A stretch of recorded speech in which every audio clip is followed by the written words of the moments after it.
যখন থেকে বুঝতে শিখেছি সেই সময় থেকে 2025 সাল পর্যন্ত অনেক কিছুই বদলেছে। জীবনের প্রতিটি অধ্যায় নিয়ে এসেছে নতুন নতুন অভিজ্ঞতা, আবার কিছু নিয়ে গেছে দূরে। দেখা আর অদেখার জগতে আমি খুঁজে ফিরেছি নিজের স্থানকে। রাতের আকাশের দিকে তাকিয়ে তারাদের অনুপস্থিতি একসময় অবদ্ধ লাগতো, কিন্তু এখন সেই শূন্যতার গভীরতা টের পাই।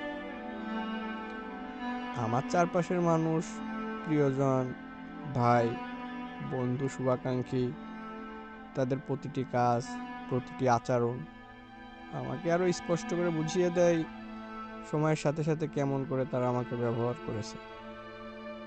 তাদের উপস্থিতি কিংবা অনুপস্থিতি দুটোই আমাকে শিখিয়েছে কিভাবে নিজেকে সামলাতে হয়।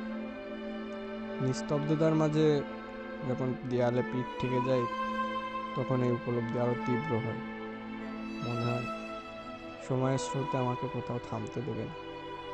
এই জীবন, এই মানুষগুলো এবং আমার নিজের ভেতরে শূন্যতায় যে আমাকে বারবার নতুন করে গড়ে তুলেছে এবং নতুন করে মানুষ চিনতে শিখিয়েছে।